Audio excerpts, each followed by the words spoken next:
right now, the Jace, and it could be a potential choice for him. But on the other side, you know, you've left Camille open.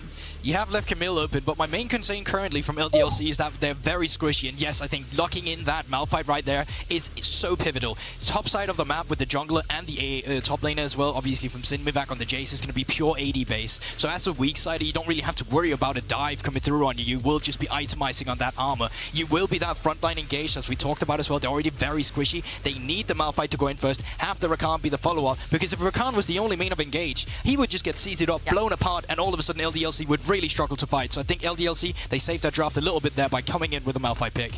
I mean, I really like having that Malphite to be able to come through. As you mentioned, the Rakan being able to follow up, being that secondary engage almost, is really nice. And there are a load of priority targets here on the Ego Rogue side that you want to be hitting with some fast, easy CC. And, I mean, Malphite, there's no one really better than him. I'm actually siding with a Go Rogues draft here. See, you're believing. I am a believer because of the draft. I feel like Ezreal and Ahri are so slippery, really hard to be hit by someone like Rakan or a Malphite, which has more of a predictable ultimate than Rakan. And I feel if they can get out, maybe would be a possibility. But we're going to have to wait and see as we jump onto the reef for our first semi-final for this Amazon European Masters. Ego Rogue on the blue side, LDLC on the red. Are we set up for the all LFL final? We're going to find out after this. Well, of course, the other side, the bracket, K-Corp and Vitality B, both coming out of the French League, joined by LDLC in this one. The favourites for the tournament, some are saying. The Ego Rogue have had an exceptional tournament so far, especially in those quarterfinals. They're going to be putting up a big test. Yeah, anticipating an invade here in the early game. Usually with Rakan, what we'll see from them is that they start W, they go with the wall, try to go into a bush, catch someone off guard. They wanted to be ready for that, but no one on LDLC got to be aggressive, and because of that, they just drop a ward in River, they drop a ward at the early entrance of the red buff, so they can keep track of Rabble if he decides to go in on any counter jungle shenanigans. And you see that they're still like buckling up on that particular bush because they're expecting Yike to do that late invade towards the red buff. But something that has been really interesting in general about Yike, and I'd like to keep our eyes on for this particular game as well, now that he's on Kha'Zix, is that on every other champion, except the Kha'Zix, he has been full clearing his entire jungle. He'll do a full clear from red side to blue, and then he will try to move into the Raptors to try and check for possible shenanigans there. Now with the Kha'Zix, you might even look for something earlier, because Aika on the LeBlanc will most likely take a very aggressive trade towards Knight. And usually what you want to do with LeBlanc is you want to trade someone's HP, because Ahri has more wave clear at this point. And it's very interesting between these two junglers specifically. Most of our junglers in the league, they're all about, okay, let me get my laners ahead, let them get a lead, and then we play around together around the Drake objective later or anything like that. But no one of our junglers here today are that kind of jungler. They love to have low jungle proximity, meaning that they're very much about being in their own jungle. The laners are the one coming to them when they want to facilitate them, and quite often on their second clear or third clear, they will be in the enemy jungle. They will be trying to take away the enemy Raptors. So what I'm expecting, at least from the get-go here, is that we'll see them just clear their jungle camps, we'll wait for them to get on the second clear, and then depending on where their laners currently have that lane, they will be trying to make aggressive moves. And I mean, I'm very excited because we've got this Ahri and this LeBlanc in the mid lane. These are two champions that can get involved in skirmishes early. They're able to move into the jungle and support. When you've got people more like the Victor who can get that priority in lane but aren't necessarily able to go through and really scrap 2v2 early, then things can be a little bit more tricky. But as we can see, Knight and Aika already going at each other. And I'd like to set up some micro as well, just to, when it finally happens in the game, we can talk about it too. But Knight with the charm, of course, will be able to cancel the dashes. So if Aika dashes forward with the W on the LeBlanc, can be cancelled. If DOS dashes forward with the W as well, can be cancelled. The same goes for Yike as well. So there is actually some micro potential for Knight to set up some huge outplays. But for now, it's all about just going, be about farming these lanes, waiting for the level 6s to come through, waiting for the priority to play around, and that's where we get aggressive. And again, you see what we mentioned earlier, right? That the LeBlanc will trade into the Ahri, will chunk down the Ahri, and then we'll have first movement onto the river if Aika wants to. And that has been the case the entire time. As you mentioned, you want to facilitate your jungler if you are on LDLC. And yeah, it does the exact same thing that we mentioned as well. He will clear, and he will go to Raptors, and he will get first blood. He's gone. Simple as that. You could already see the movement. Rabble's coming in response, but needs to be a little bit careful. It's a 2v1. I don't know if he wins this fight. Yuxi put some damage down. He will be able to get back to his tower. But just like that, it's first blood, LFL. And And we mentioned exactly the steps Yike is gonna take. He's gonna go top side, he's gonna clear his bot side, and then he's going to invade Raptors. Once he goes to Raptors and see that they've been cleared, he moves straight into mid lane. Knight moves a little bit too far forward, doesn't even use his flash right there, and ends up going down. That is massive for the jungle, because if you look now in the inventory, Kha'Zix has backed. He's already got the whip, which means that from now on, he's gonna be looking for that Viego. And since the LeBlanc will always have priority over the Ahri because of the chunking that we mentioned earlier, I think that Yike and Ike are gonna be a deadly duo. And that is also just the story of the day. The mid laners, so far, we haven't really seen them fall behind, but let's have a look at the replay once again. As you mentioned yourself, Trouble, Knight has just been taking too many traits that Ike has come up across as the favorable person. And yeah, I mean, there's not much to it. They just get blown up. So let's have another deeper look. We're down in the bot lane, Locker versus X-Kick. Two players who have been talked about a whole bunch so far in this tournament, but they've got so much ability to dominate the Rift. Exactly, and I think specifically for these bot laners with the versatility that we've talked about so many times, it will come in, but probably later into the game. So far, though, it has just been about trading. It has been about moving around on the map and specifically moving around into the mid lane. But for now, just back to clearing between the two junglers, seeing if they can get that tracking down. So far, LDLC with the better tracking, with the better vision. We see the aggressive pink wards, and we see that they want to know where Rappel is going. Keeping our eyes down here just to make sure that there's not going to be any kind of aggressive place around for them. Pre-level 6, unlikely at this time. But let's just keep our eyes across the map. Yike now going to be moving forward a little bit, just getting towards this dragon. Infernal will be the one to start us off, and it looks like he might actually just want to start this one up. Yeah, and especially since you will know that this dragon is being started from the side of a Go Rogue. You have the priority down bot. You see that the bot lane of LDLC move towards the top side as well, towards the river. You know that Yike is going to be around. I'm looking at Rebel, I'm like, what have you got? Because usually when you have a Jace in your team, you want to play towards the top side of the map. You want to start stacking waves and dive permanently that tank.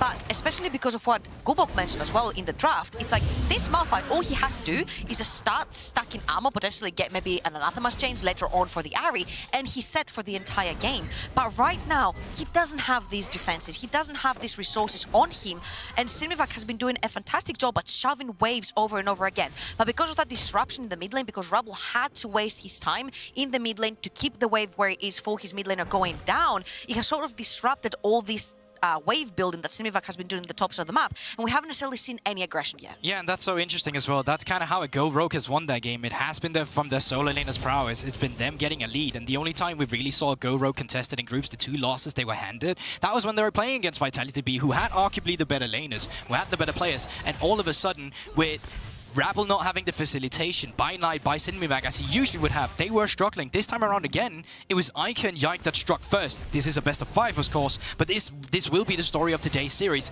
Mid-jungle, most of the time, will be the talking point in the early game. And I'm also a little bit surprised out there, because we saw Rubble shadowing the bot lane a little bit, whilst the Dragon had gone down for a while now, so you know that the Kha'Zix is not going to be towards the bot side of the map. He's going to probably reset, cash in on the gold, and go towards the top side of the map where he started previously. So I feel like Rubble might be a little bit behind when it comes to trying to track Yike onto the map, which is very arguably positive for the Kha'Zix. As long as people do not know where you are, you can't take this isolation trait, and we saw what happened tonight once he steps a little bit too far forward. Exactly, we saw exactly what happened. Knight going down for that first blood. The gold lead isn't massive at the moment. Ego Rogue managing to hold their own in a lot of different positions, which is great for them, because this is a team that isn't necessarily the ones that want to take the bull by the horns, as it were, in these early exchanges. They're happy to go through into that 15-minute mark, even or very slightly ahead, and they can still pull off big plays. However, for LDLC, they'll be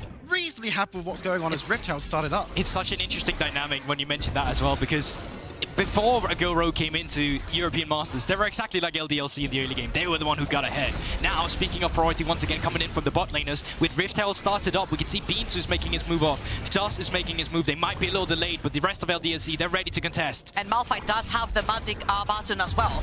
Let's keep an eye on this one. We're going to be spiked away, but that's the ultimate onto 2. That's huge. Yike follows through, looking for Knight, but he's going to be able to dash away. Followed through by Iker, looking for that last order, as that can't find it. As Knight makes quick and leaves. Big ultimate from B2 will catch out members, but now everyone's coming through. It's a full-fledged team fight very early on as Lucker now moving forward, cuts down, Rabble grabbing Ragnar as Yike moves to the wind, will be able to escape. And crucially in that team fight too, you look at the levels. Beanzer, he's level 6, Doss, he's level 5. They had an ultimate advantage. It was so easy for them to fight out this one. Where the LDLC, yes, they had the proactivity, yes, they had the engage immediately, but when they couldn't shut down the kill immediately, the fight just faltered. And I want you to look at the map right now, because you don't just see the Nautilus, you see both the Nautilus and Ezreal moving onto the map. And you see how Knight is baiting, getting everyone to survive with a sliver of health, but still everyone is chasing to kill that Ahri. And when they go too deep, you have a Viego right there that can get reset after reset after reset. He resets, he gets the Malphite, he will get over the map, and by the time this is over, Ezreal and Nautilus are there to also save the day.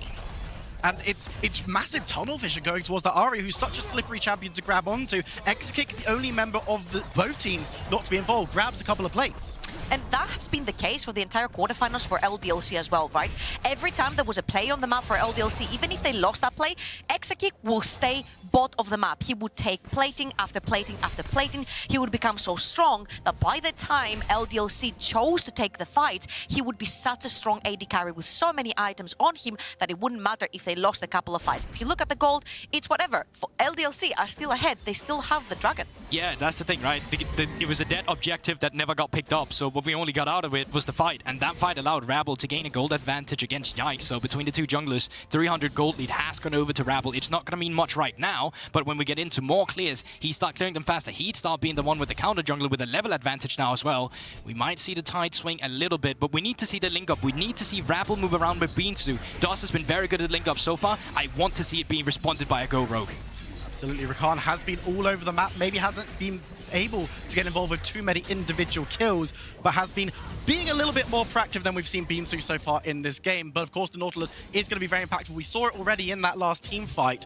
He could be looking maybe to leave the Ezreal, who we know is a safe bot lane, can self-peel and get around the map. And I'm actually very surprised, because if we look at the map right now, Yike was waiting on the top side burst for quite a while, right? He's fallen 20 CS behind to Rubble. Rubble is level 8 right now, while Yike is level 7. And even though he's playing the Kha'Zix and he should technically be farming to be very scary later on together with the LeBlanc or bundle up with the LeBlanc, we haven't necessarily seen that. And Rubble so far seems to be coming up ahead.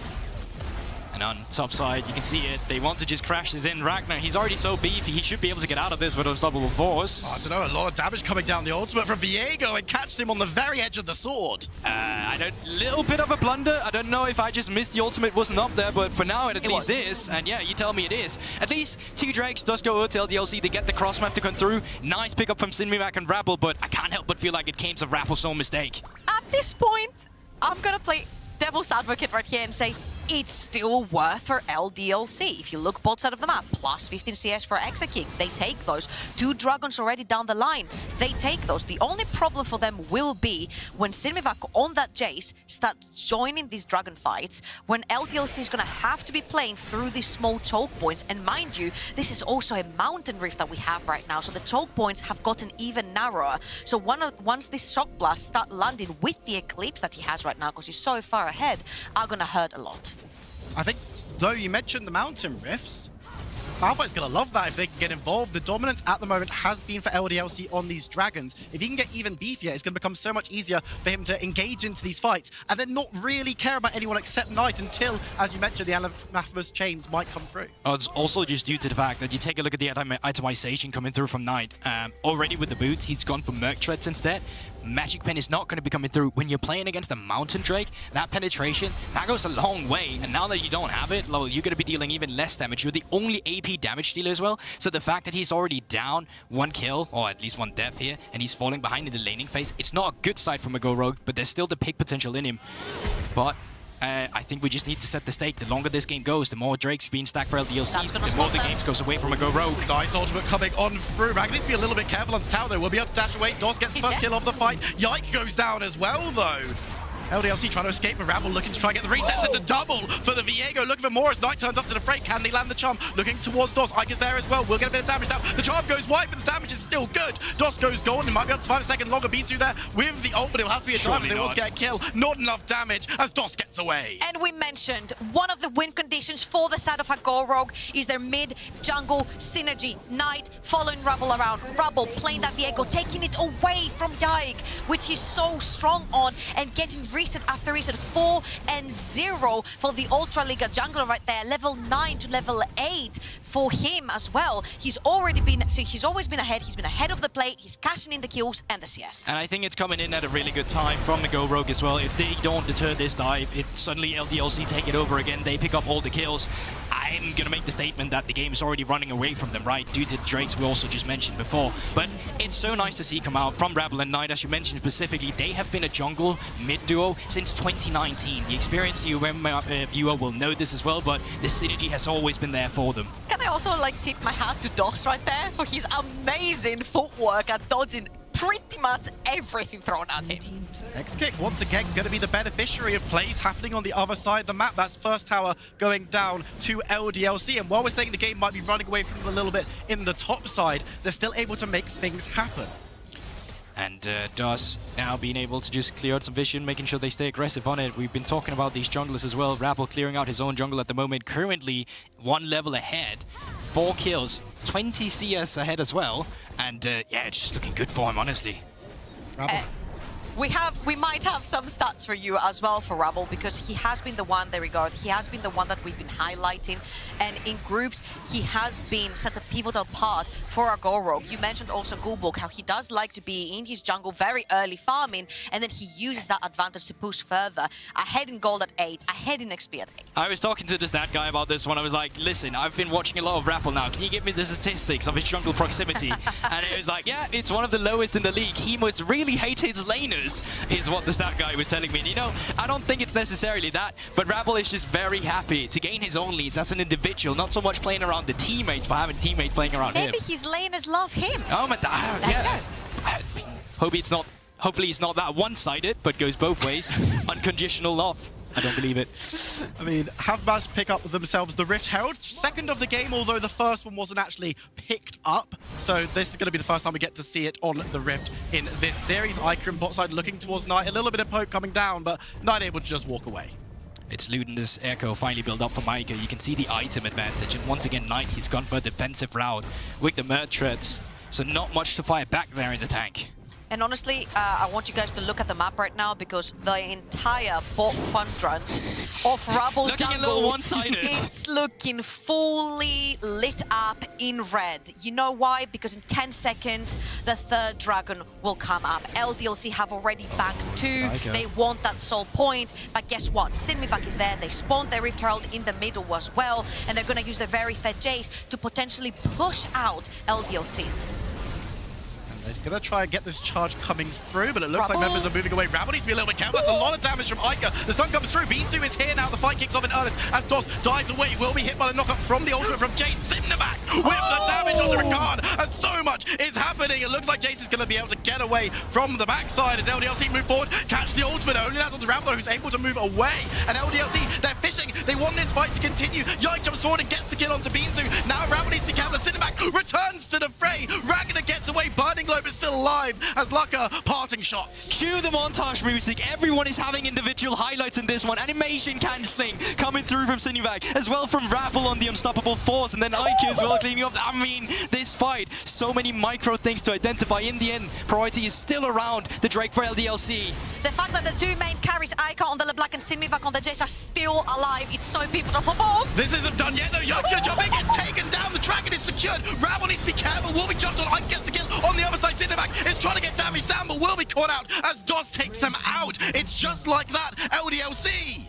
In the again, Drake will finally get picked up from a Go Rogue, but at what cost? 3 members goes down for 1 kill in exchange, and I mean, let's have a look at it again, and let's just, you know, all in it, because in the beginning, so much damage coming out, Dust being a real homie, tanking up the hook, then setting up Ica for failure afterwards with the dodge, and then the hammer slam, of course, it's so beautiful. And then look at that, like, LDLC are everywhere. They're going down the map, they're going up the map, they're going towards mid lane, they're all split up, which is exactly what you want when you've got peak champions like the Ezreal, like the Ari, like the Diego. They're fishing for this reason. They're fishing to pump all their poke on you, and especially when Sinmiva gets into the fight, we saw how much damage that Jace can dish out. All of that CS that was given to him freely towards the top side of the map is paid dividends here, and honestly, Rumble 2 levels up on Yike as well in this particular fight. He puts up a fight, takes the Dragon, very pivotal to stop Soul Point for LDLC. Yeah, a little unlucky there for Yike when he jumped in, Drake reset, and his execute coming through from the isolation damage together with the smite wasn't quite there, but you're right, stopping that Drake from coming through can actually buy you so much time in a game where you were afraid you were running out of time. So a Go Rogue, they stay alive, but still at a deficit.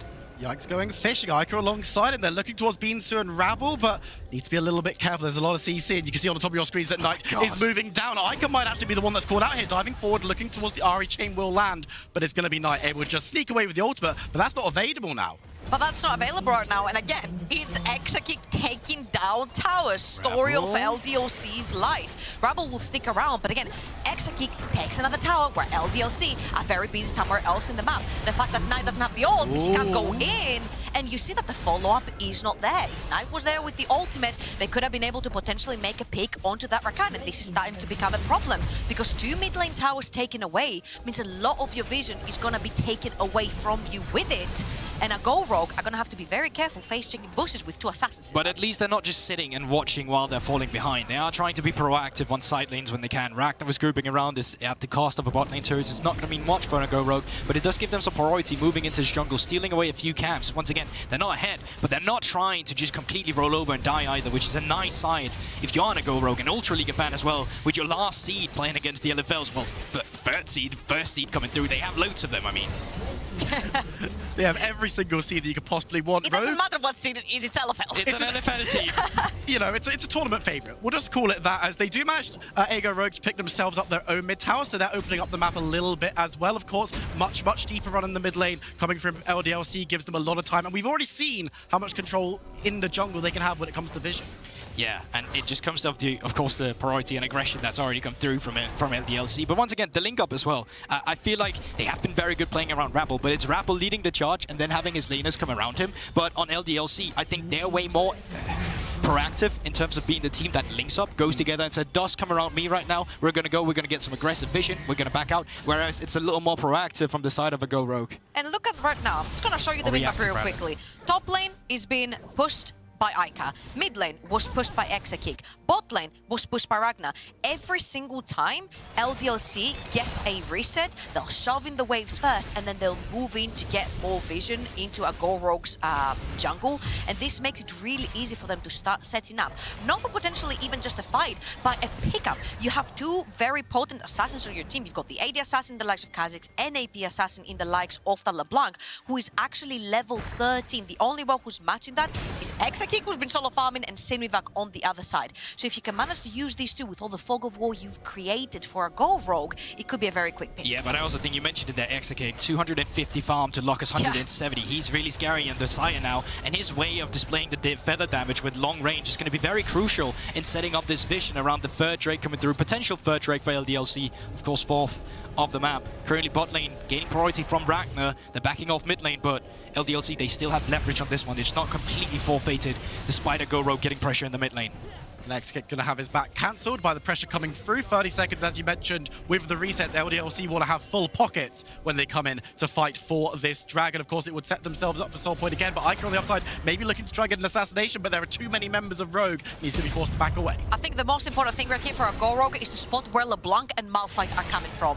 One, because it will assassinate you, the LeBlanc, and 2, because Ragnar can create so much nuisance with the ultimate on immobile targets such as Sinmivak, who wants to carry right now onto this chase. They spotted both, but because that mid lane wave needs to be the priority, you need to shove that in. They have allowed Ica to slip behind their backs and hide into Fog of War. Will be spotted right now. grouping. I feel a fight is in the offing as Bizu needs to be a bit careful. That's the ultimate onto 2. The trigger has been pulled as Rabble moves back. Bizu's already so low. X-Kick managed to escape on the side. Damage coming on down. But LDLC, they've got the better health bars right now. Knight moving forward. Charm will be flashed away from as Rabble can't find the stun either. LDLC a little bit wounded, but they're going to look to control this dragon. Already lots of ultimates used there, but still from the side of RGO Rogue, they still have that RE ultimate. Nope, I take that back. Ica, damage onto Lucka. That's disgusting as Ezreal has to back away. Is that enough for them to stop the dragon? Yike and X-Kick thing, so teleport coming through the back as well. Now you can say that all ultimates are down for both teams. I feel like RGO Rogue just need to walk it out, boys. You just need to walk it out, boys.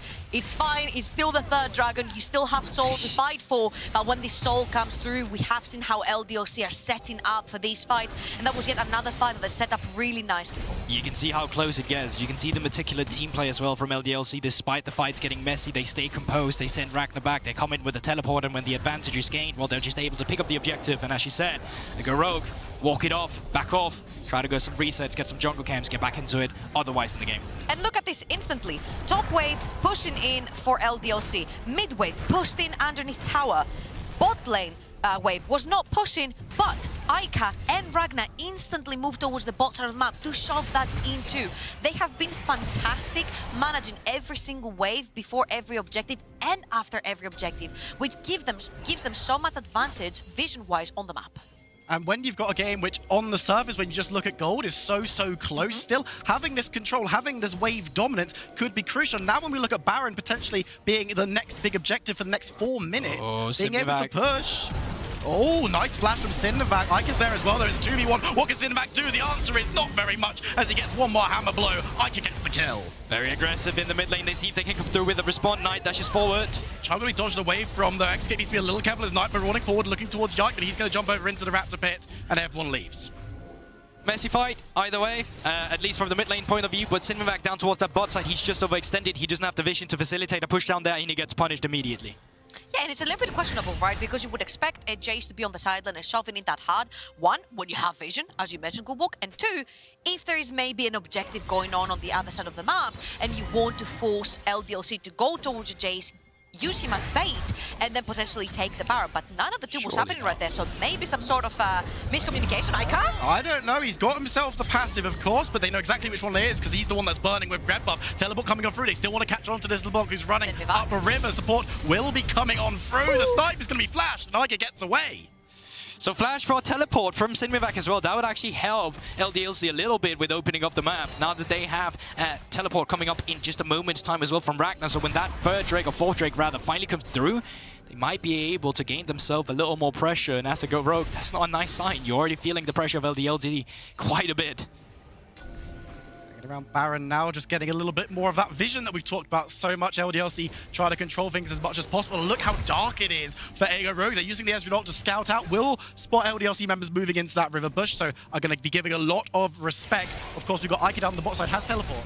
Again, you need to make sure that you know, one, where LeBlanc is if you're a RGO Rogue, and two, where the Malphite is. They've spotted the Malphite.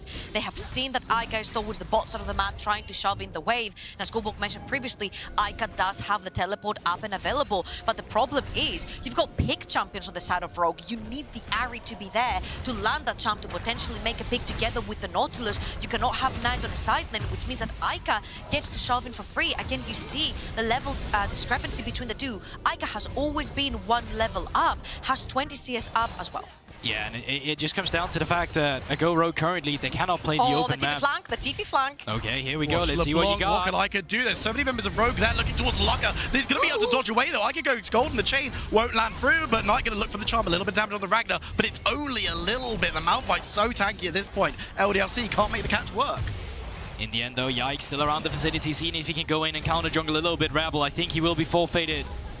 This blue buff, unless they're still looking. RGO Rogue, they're aggressive. Oh, ultimate onto 2, that's huge. Just like dancing around trying to get damage down, but this is all about LDLC X-Kick in the backline, using the money he's been given to throw the double kill down. Rabble and Knight trying to scramble away. The Ezreal ultimate burns through, but it doesn't stop another falling. Ahri goes down. 5 members of LDLC still standing as they can push on. And at the end for LDLC, it's not all about killing someone. They took Knight's ultimate with 1 TP from Ica. They took Laka completely out of the game. They sent him back to the Founder to regen his HP, and that's where they knew Ahri is immobile at this point, and we're playing 4v5. We're engaging.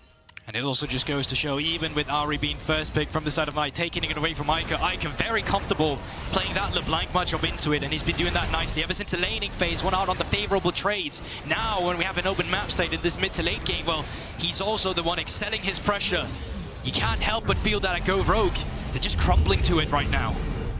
And again, I think that Malphite catch was so good because he's waiting until all three are bounced up at the same place. And you see how LDLC are just coming from every single direction you can think of. Again, you know that Ari doesn't have the ultimate up and available, and they just pick them off one by one since the Ezreal isn't there. But also, it's way too far up being there. I mean, you already saw them around. You didn't have vision on your left flank either, so it allowed LDLC to come in where you just drew those arrows. So can't say the setup was phenomenal, but a Go Rogue, luckily this is a best of 5, you got room for adaptation, but right now, completely LDLC favored.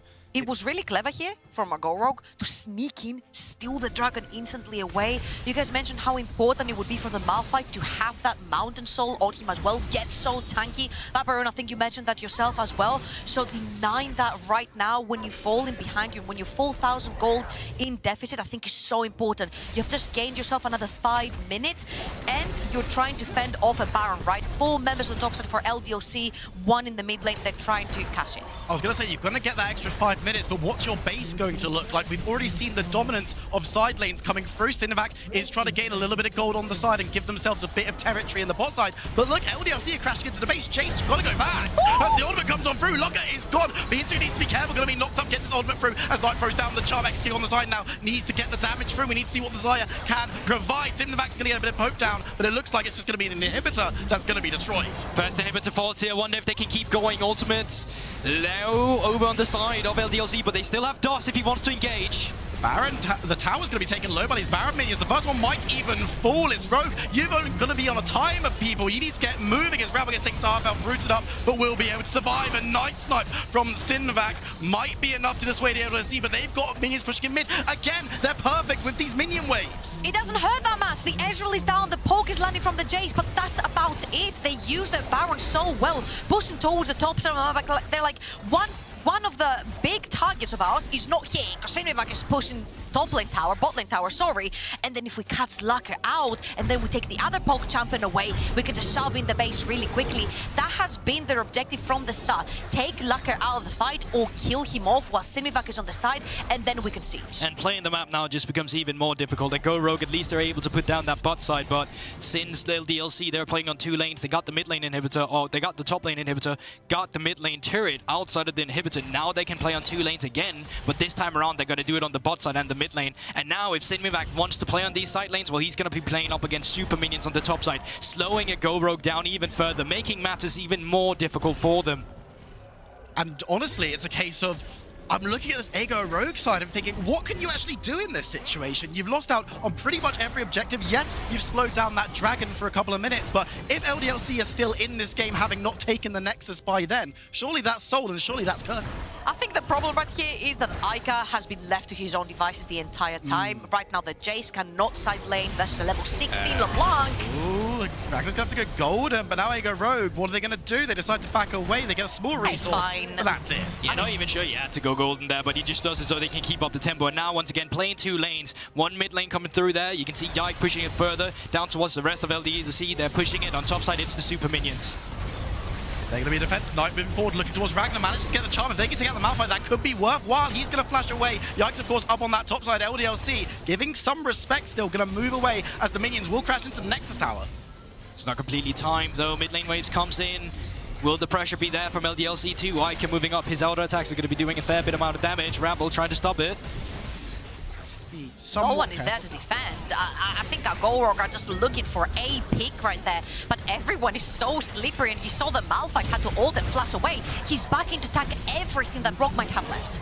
Keep your eyes out for this Ragnar ultimate, because you've got a feel that's going to be what starts off this fight. Once again, it's been the case the entire game. Ragnar has been starting everything, as it looks like the inhibitors are all gone. LDLC are going to push forward again. There is a slight problem when you're playing a poke composition with Ezreal and Jace. Your poke doesn't go past past minions. There's gonna be double super minions on every single lane from the side of LDLC and 5 champions that want you dead together with your Nexus. Oh, this is very aggressive though. It's one minion wave they're trying to siege on, but they continue with it. But Ari wave should be coming through. Okay. Keep your eyes on Ragnar. What's going to look for the ultimate onto 2. They catch them out. They take them down. Sitting in the back, going golden, but will it keep him alive? It's not going to help the rest of his team though, as Ravel has to dive away. Actually going to go down. Double kill to exit kick, and just like that, LDLC, they still can't fall as they're going to take the first game of this Amazon European Masters semi-final.